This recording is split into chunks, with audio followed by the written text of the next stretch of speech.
The strong can take care of themselves. But what about the weak? What happens to a child, a young animal, a sick bird, when there is no one to take care of them? Jan has found a sick bird, a pigeon. It cannot fly and is very weak. It will probably die, but Jan has a deep and terrible need to take care of it. Ella was dressing in the bathroom. She couldn't get dressed in the sitting room while there were people around, and she couldn't use their bedroom because her son Robert and his family were sleeping in there. She called out to Jan, "Can you find my best pink blouse, Jan?" Jan went to the door of the bedroom. The door was open a little, and he looked through at all the clothes on the floor, on the chairs, bed, everywhere. Robert and Moira and their children were not tidy people. Jan wondered if he and Ella would ever get the house tidy again. He didn't want to go in and ask for Ella's blouse, but Ella called again. "Jan, are you bringing me the blouse?" So he said quietly through the door, "Please, Robert, please pass me your mother's pink blouse." Robert said, "Okay," opened the wardrobe door, which woke the baby, found the blouse and brought it across to Jan. Jan took the blouse to Ella, who said, "Oh, thanks, dear," in her warm, friendly voice, and he felt good. Ella went on singing in the bathroom. She was very happy, with Robert and Moira and the two little ones in the house. Jan was happy for her. It was good that she had children of her own. He need not feel that he had disappointed her.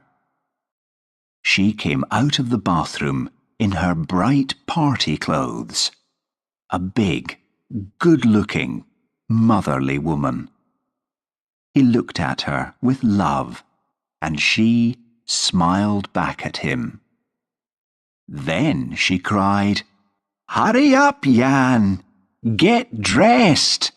It's time! It's New Year's Eve! We're going out first footing!" He shook his head.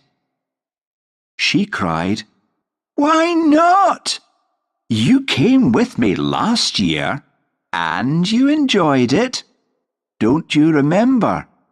You danced with me, and Moira taught you to rock and roll." "This year I will stay in," said Jan. He went into the kitchen, and from there into the scullery. The pigeon lay in a basket on a soft blanket. He thought at first that it looked better. Its eyes were open at least, round eyes like the centre of flowers. He looked at the little bowl of milk and imagined that the pigeon had taken some.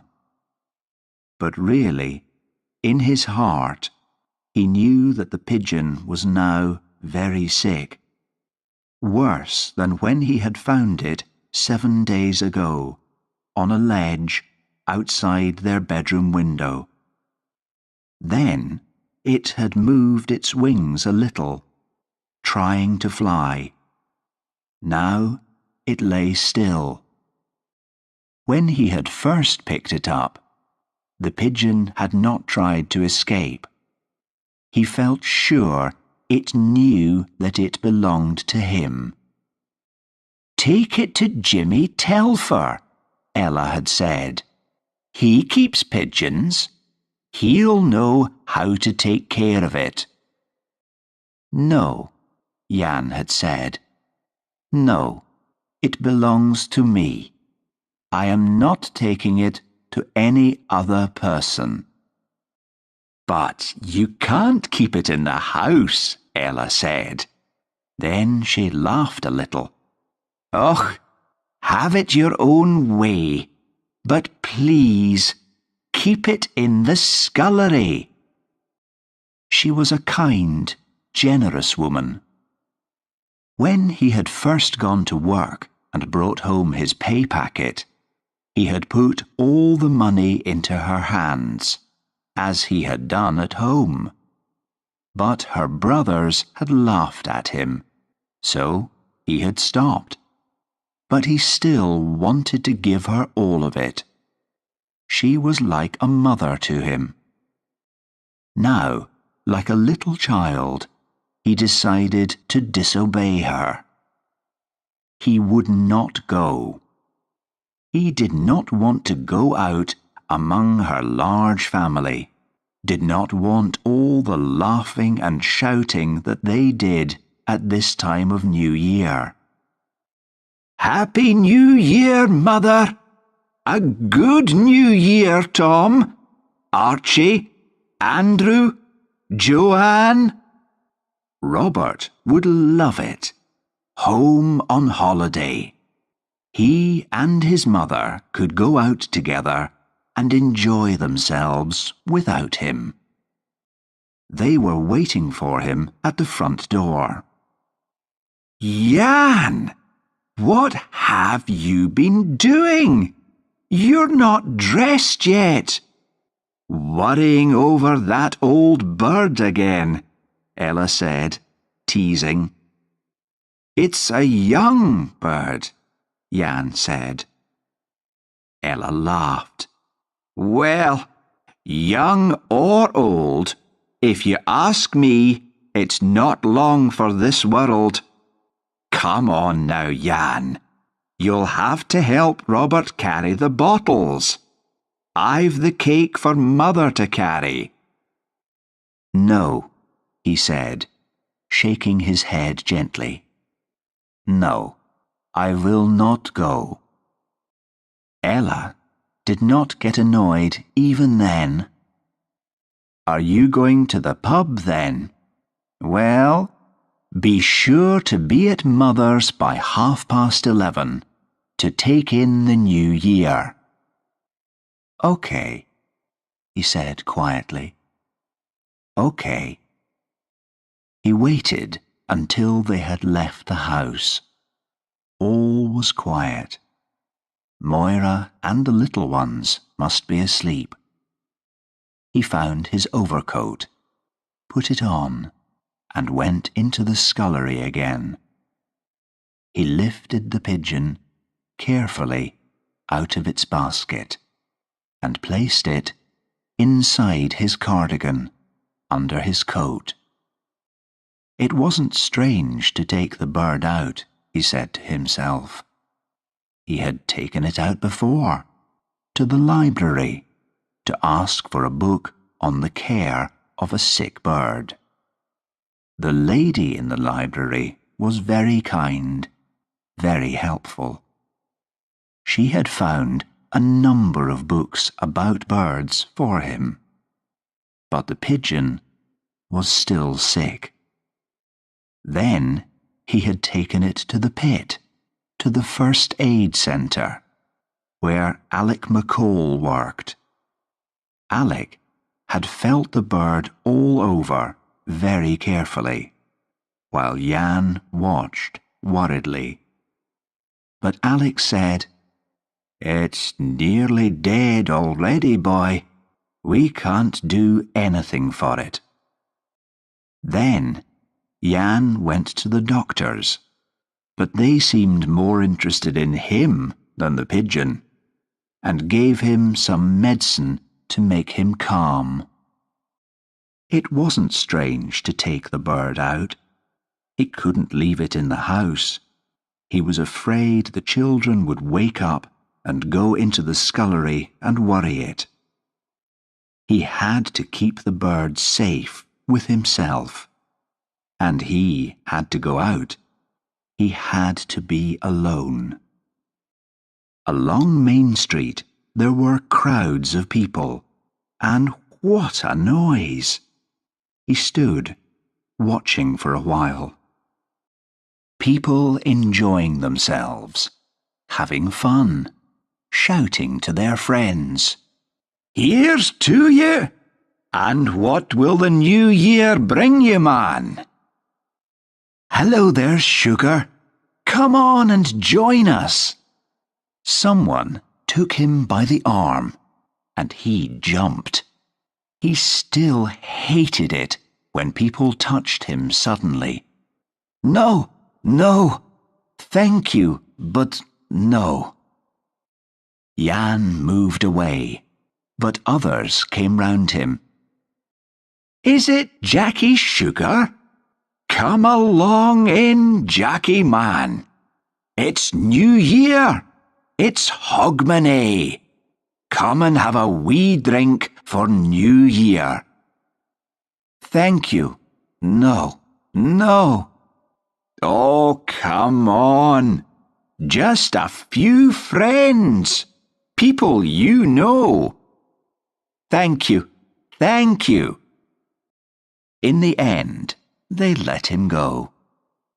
He walked away down the street, but some more people recognized him, and a girl ran up to him. She put her arms around him, holding him tightly. She said something very kind, but he broke away from her angrily. She laughed and ran away to the others. His pigeon! What had she done to it? He cried out in Polish. Under the next streetlight he opened his coat. The pigeon was still, its eyes closed. But as he whispered to it, its eyes opened slowly. Then they closed again. He began to walk up the road to the hill above the village. It was peaceful and quiet.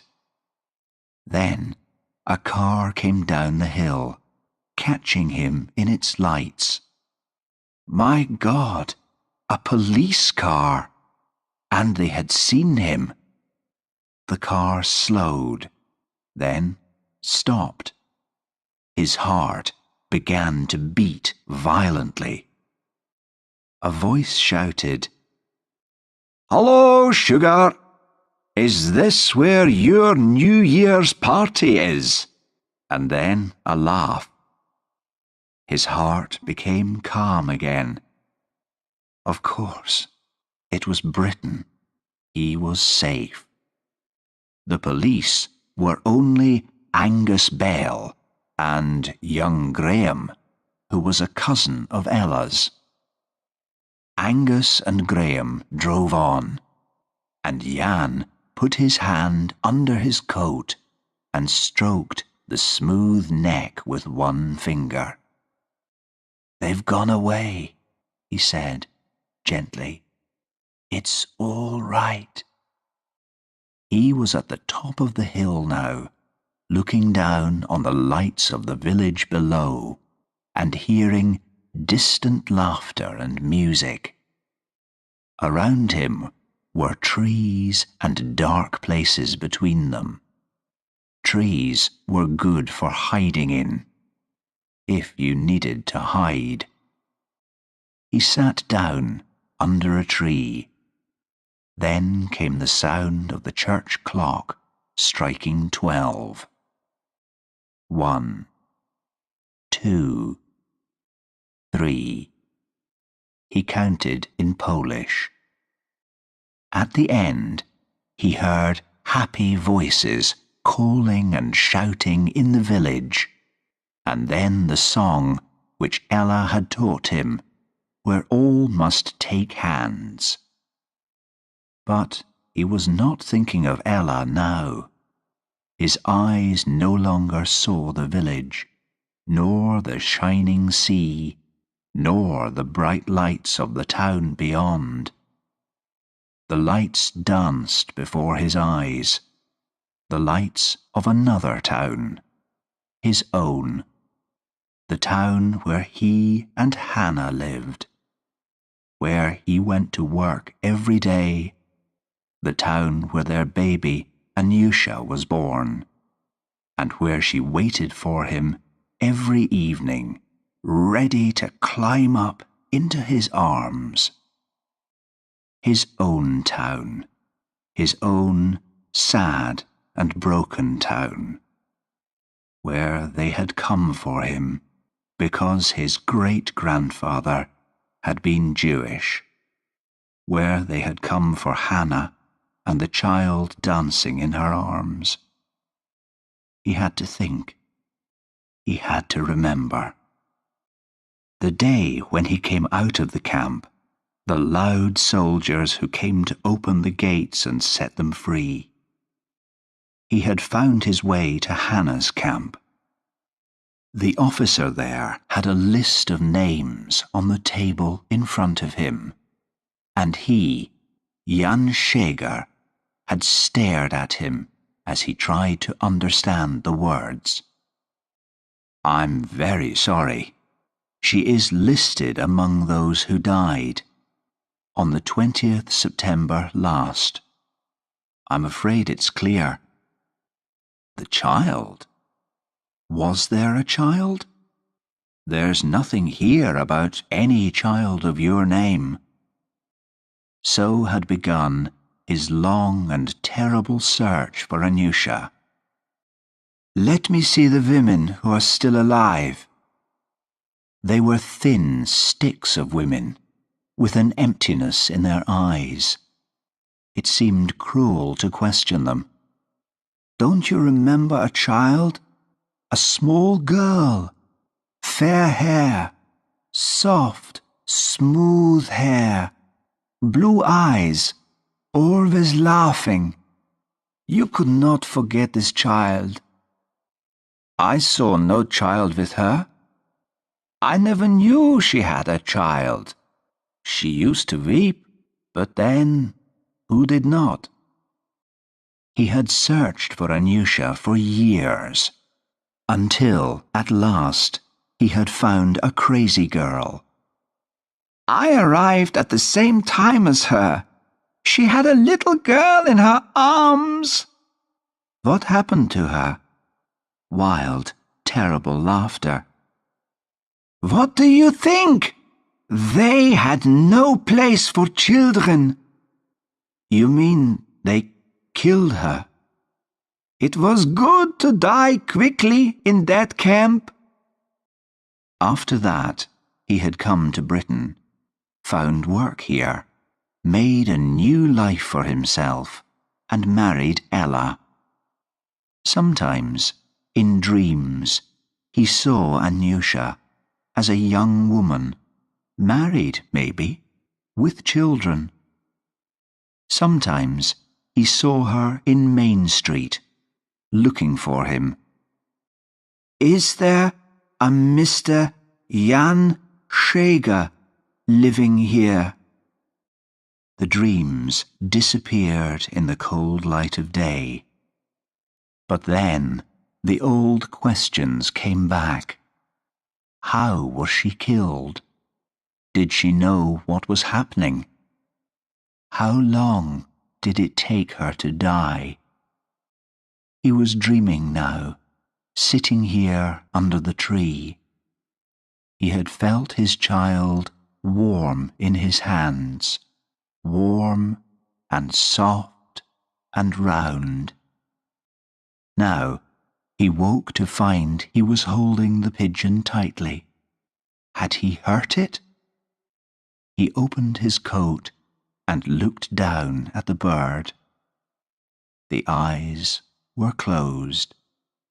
This time they did not open. Then, suddenly, he felt a strong need for the village, for people, for Ella. He had been a bad husband to her tonight, to leave her to go first footing without him. She had her son, but her son was her son, and only he was her husband. He had broken his promise to her. His street was quiet and dark when he got to it, but his house was not dark. As he opened the door, light came from the sitting room where Ella sat by the dying fire. She jumped up to meet him. "You're the latest of us all," she said. "Did you walk a long way, Jan? Where have you been?" "Up on the hill." It was all he could tell her. "Well, are you wanting anything before bed?" He put his hand into his coat and took out the pigeon and held it out to her.